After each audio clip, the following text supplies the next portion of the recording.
Всем привет, дорогие друзья! Добро пожаловать на канал Нави. Это наш второй влог, который традиционно начинается из лобби отеля, потому что, в принципе, на турнирах, как вы знаете, у нас расписание одно и то же. День игры у ребят разбор, настройка, затем мы собираемся в лобби и идем или едем на арену. То же самое будет происходить и сегодня. Вчера немножко оступились, да, было дело, проиграли OG, но сегодня у нас матч против Бигов. Будем надеяться, что ребята с новыми силами подойдут к нему и все будет иначе. Немножко переживательно, но я верю в лучшее, верю в ребят, поэтому давайте смотреть этот влог и посмотрим, чем все закончится.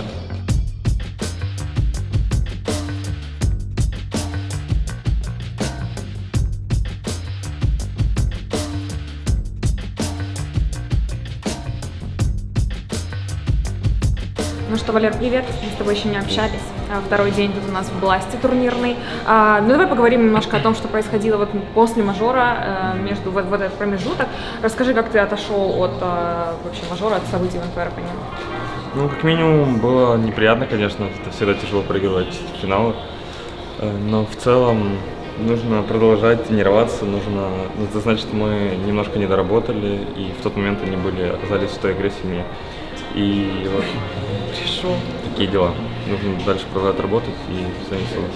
Как ты оцениваешь, ну вы когда выиграли мажор, вы потом выигрывали все и были непобедимыми. Фейзы же, в принципе, на следующем же турнире в Далласе, не то, что вы прям сильно хорошо выступали. Как ты оцениваешь их стабильность, в принципе?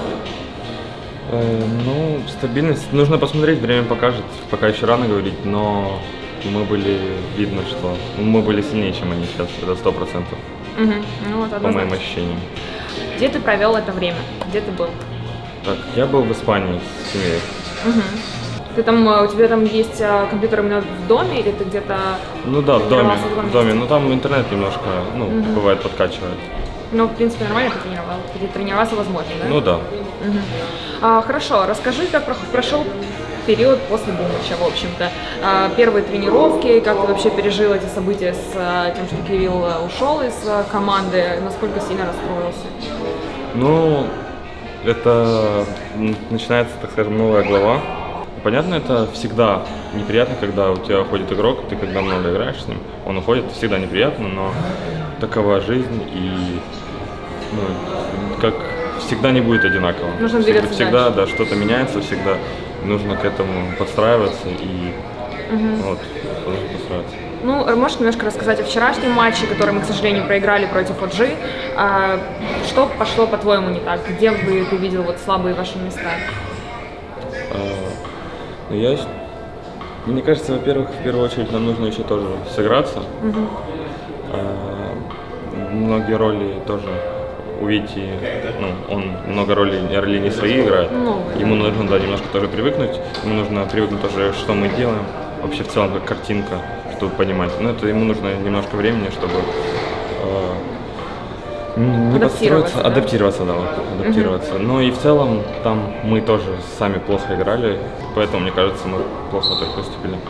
Нужно сейчас вкатиться и хорошо сыграть сейчас с Бигами и дальше показать. Да, у нас сегодня матч против Бигов, они вчера проиграли 0-2 Энс, там был особенно на первой карте такая заруба достаточно плотная. Что скажешь о Бигах? В принципе, вы на мажоре там с ними играли, выигрывали, подготовились ли и что думаешь перед матчем с ними? Я думаю, что нам нужно сыграть в крутой КС, нужно меньше ошибаться, больше делать качественных и грамотных вещей. Ну и в первую очередь играть в нашу игру. Если мы будем играть в нашу игру, мы выиграем, это точно. Вот, в первую очередь играть в нашу игру. То есть, как всегда, не важно, какой оппонент перед тобой, да? Конечно, да. Если ты всегда играешь в свою игру, то не важно, против кого ты играешь. Вчера вечером разобрали ошибки и сегодня? Да, сегодня была какая-то работа? Да, у нас разбор был утром. Ну хорошо, мы ждем сейчас шаттл, хотя мы, в принципе, часто пешком идем на саму арену, потому что он совсем недалеко. И ждем остальных ребят. Пока спустились только Илья, Витя и мы. Где остальные? Остальные я не знаю. Опаздывают. Ладно, хорошо, тогда ждем. Спасибо.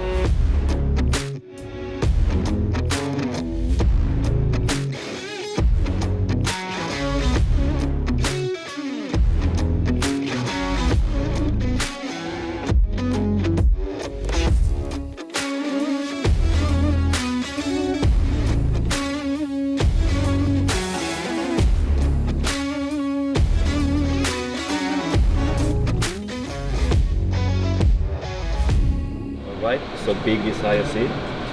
Okay. So you pick scene A or B. You can you want to choose last match. So now we start. Ribbon vertigo. Then Inferno. And now we pick Mirage. And side. See this side. Pick those two. City side. And now we band. Ribbon nuke. Big Ancient band. Overpass, right? Huh? Ancient Overpass, Yes. one Ancient. And play overpass. Last. Good. Yeah, fun. Good luck. Fun. Наш даст Airpass. Конечно, давай. Ну, нормально. То, что мы говорим. А мы Ловерси?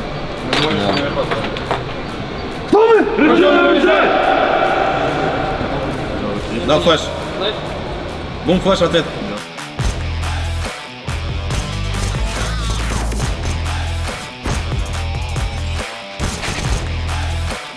Найс. Найс! Хорош, тебя слышно, Андрюх?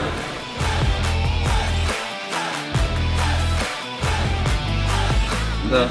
Можете Галил забрать на меня. Под белым прыгнул на гранате.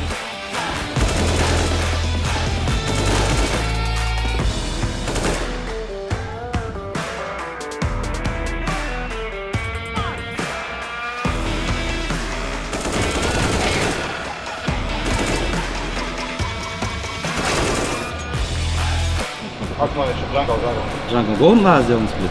Сейчас бы за столом.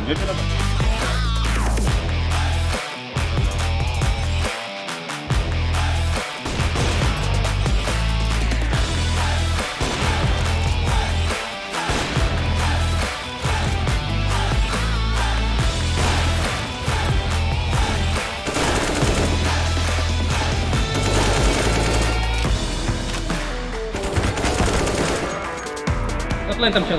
Два Эдвард. Под окнами, под окнами. Еще Эдвард. Эдвард.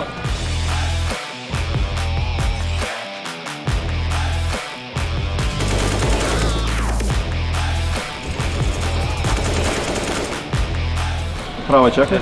Балкон аккуратно, парни? Да. Я долго буду выходить.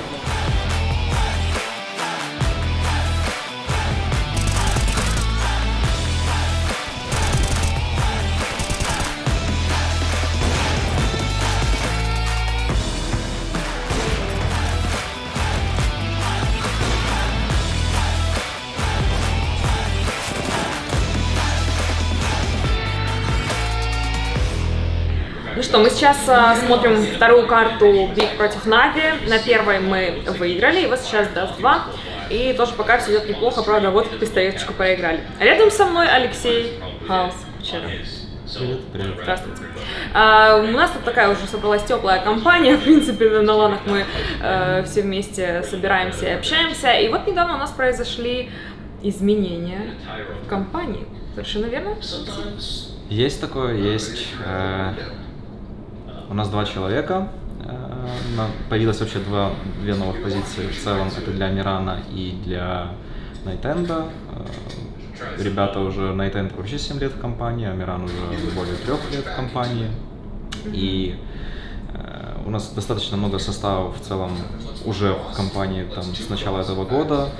У нас планируется еще открытие академии, поэтому конкретно Амирана мы решили его опыт распространить на другие составы, так сказать. То есть он Давай сделаем эту пометочку. Значит, Амиран — это у нас человек, который был тренером Нави Junior. Не просто тренером, но и скаутом, отцом, основателем.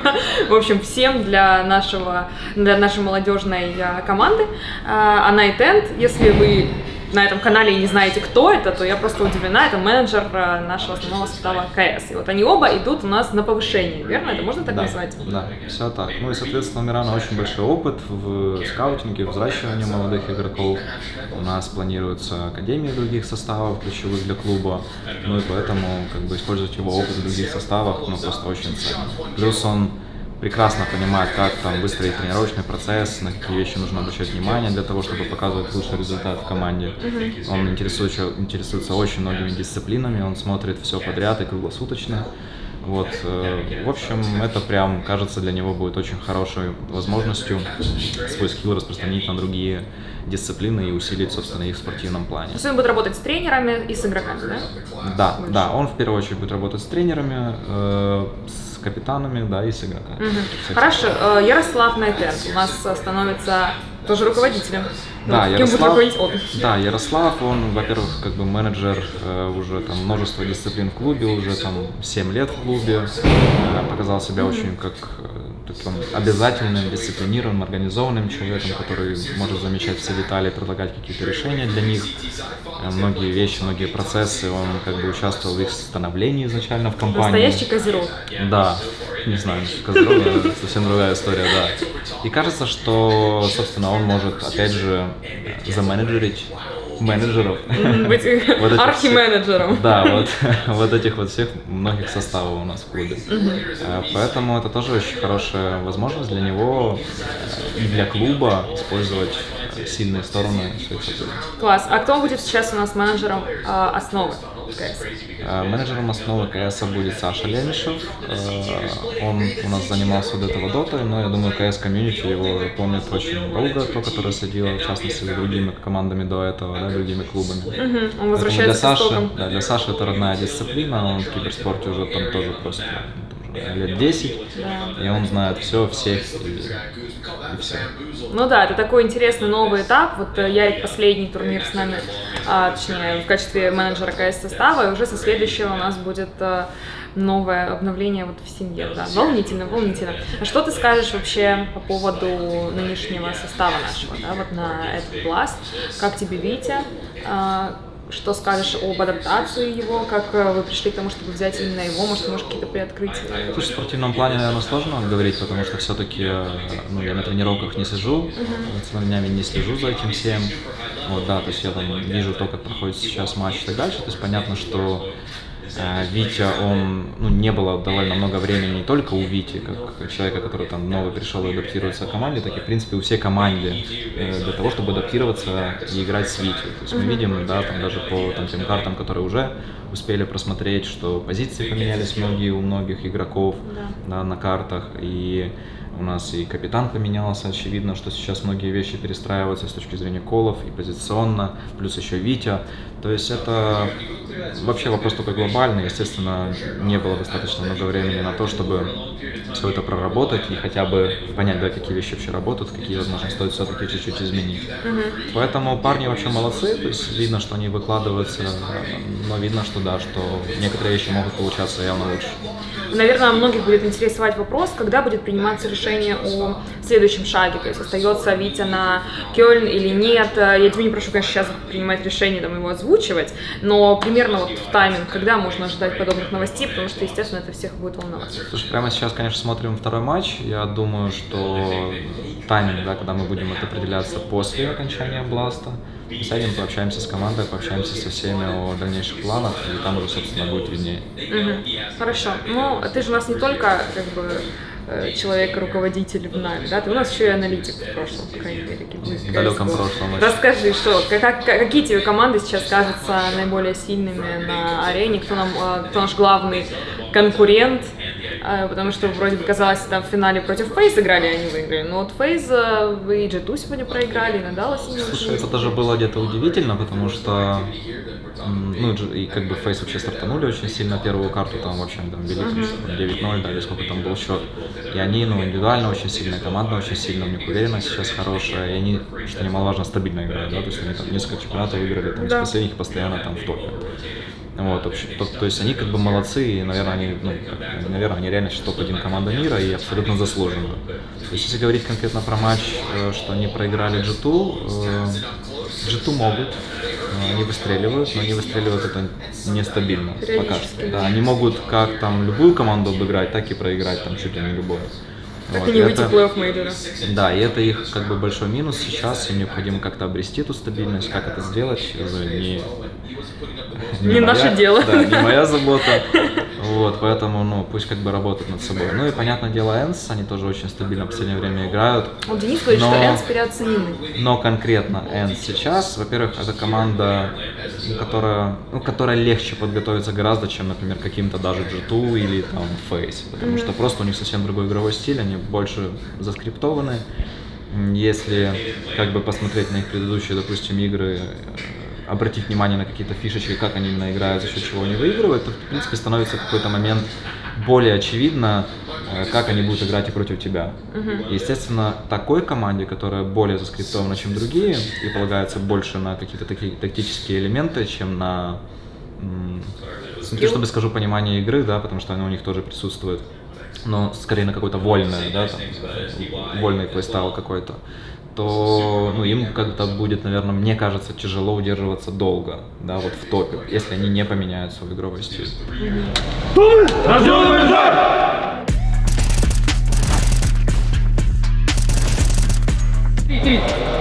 3 длина, все 3.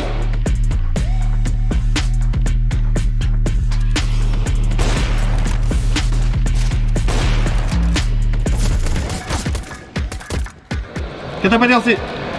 Убили! Найс! Молодец, Денис! Пацаны, соберитесь, пожалуйста. Мы знаем DTP, знаем всю инфу.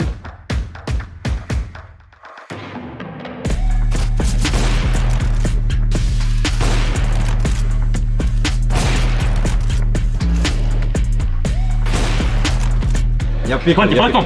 На фанте окно! Меня вынес в руки.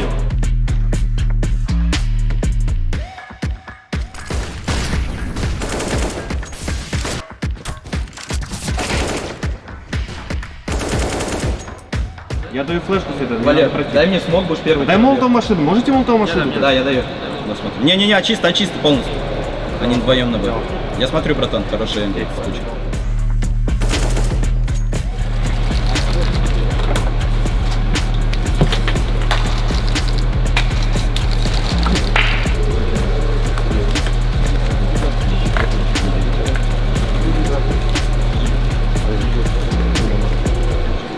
Поздравляю с победой. Только что у нас был такой, ну, не легкий, но быстрый матч против Биг. Явно все было для нас лучше, чем вчера. Хотелось поговорить с тобой, в принципе, об изменениях, которые произошли, потому что это, естественно, главная тема, которая сейчас волнует всех. Расскажи, как ты видишь Электроника как капитана? Как проходил вот этот переходный период для него? Как подготавливаться к тому, чтобы стать капитаном, собственно, а не просто игроком? Еще рано говорить. Мы можем сказать об этом что-то после Кёльна, мне кажется. Пока что просто он в начале своего пути и должен просто делать то, что должен. И мы увидим потенциал, точнее, результаты этой работы уже через его прогресс внутреннего, после второго турнира. Но потенциал очень большой. Ты работал с ним отдельно как-то перед этим турниром, ну, для того, чтобы как-то все-таки ввести его в курс дела, как должен вести себя капитан? Ну, в принципе, это интуитивно понятно любому игроку. Не, ну Денис же из нашей команды, из нашей системы, он видел, как я работал с Кириллом, он примерно понимает, чего ждать. Плюс около Кирилла Денис находится как бы на одной волне. У нас особо не было времени вообще работать. Перед турниром мы там потренировались, больше сделали фокус и акцент на Витю, чтобы он постарался заменить роль Ибумыча. Поэтому на этом был главный фокус. А так, просто пока Денис на первом этапе. Ну, Элик, естественно, всегда был старплеером. Ты не боишься, что он индивидуально может в один момент начать проседать из-за того, что станет капитаном, таким более опытным и основательным в будущем? Нет, потому что есть примеры в виде Апекса, Глейва, который был в хорошем, ну, имеется в виду, в лучшей форме Астралис, имеется в виду, когда они все побеждали, Эри Астралис, поэтому примеры хороших игроков есть. Все упирается, наверное, в помощь тиммейтов, в понимание игры тиммейтов. Это мы говорим про индивидуальный импакт, про firepower. Если он должен быть хорошим, да, высоким, то это, в первую очередь, помогают тиммейты, не так много забирать часть фокуса на себя. И понимание тоже, часть тиммейтов забирает часть фокуса у Дениса на себя. Вот. Но примеров, как я сказал, много. Лучший, наверное, из них, из того, что я в последнее время видел, это был Апекс, который под конец прошлого года очень хорошо себя проявлял. Несмотря на то, что он был лидером, он был старплеером в команде. Расскажи немножко о вчерашней игре против OG. Там особенно на Эншенте испытывали вы проблемы, провели наверняка уже анализ какой-то после игры. В чем, по твоему мнению, была главная проблема в этом матче? Проблема была в том, что у нас не было каких-то сильных компонентов в игре вообще. То есть ни тимплея, ни четкого геймплана, потому что команда новая. Мы не знали, как они играют раньше, третья карта. Ни супер какого-то четкого проявления от геймлидера, потому что первый раз мы играем эту карту, как координировать четко, что вот. Эта карта, она как бы помогает, наоборот, увидеть, что не так, и двигаться дальше. Вот. Но у нас просто вчера не было, как я сказал, ничего, ни индивидуального скилла в нужных моментах, ни тимплея после матча, после разменных ситуаций.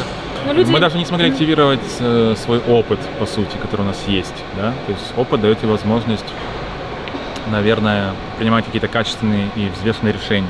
Люди любят делать, знаешь, такие выводы скоропостижные, да? Как-то. И после этой игры многие начали говорить как раз о том, что индивидуально и Саша просел, и в принципе там не все отыгрывали до конца. Что мог ты сказать этим экспертам, этим людям, которые вот так пишут, что там Simple уже не тот и все остальное? Вот даже после этой игры, где он, естественно, доказал, что это все... По факту, можно просто сказать, типа, они правы в тот день. Ну, то есть Simple сам знает, что он был в тот день не тот. По сути, в этом есть какая-то доля правды, но... Дистанция — это другой вопрос. То есть то, что произойдет завтра, послезавтра, об этом вообще никто не знает. Имеется в виду, что по одной игре ты не можешь судить о потенциале Сани даже после 4 лет кропотливой работы. Многие могли бы думать, что он устал, выдохся и так далее. Он находит мотивацию в каких-то обидных ситуацициях, возможно, когда все видишь, что он плохо сыграл. Злость, да, такое топливо? Спортивная злость появляется. Вот, ну, все зависит от наших игроков, то есть, в принципе, главное ставить правильные цели себе, вот и все. Завтра у нас фейс, мы играем четвертьфинал против них, такой, естественно, оппонент принципиальный. Что скажешь об их после мажорской форме? Все то же самое, в принципе, фейс очень сильны индивидуальным скиллом и могут сноуболить. Шансы выиграть у нас есть, так как они проигрывали уже Cloud9, Big, Ants, G2. 4 команды за последний месяц они проиграли. Очень много поражений. То есть это надо понимать, когда мы выходим с ними на матч. Это очень важно понимать, что они уязвимая команда. Хорошо, сейчас мы отправляемся отдыхать. Спасибо тебе большое, что уделил нам время. Андрей тут уже кучу интервью всем раздал. В общем, друзья, спасибо, что посмотрели этот влог. Подпишитесь на канал, поставьте лайк и приходите завтра болеть за Нави. Всем пока!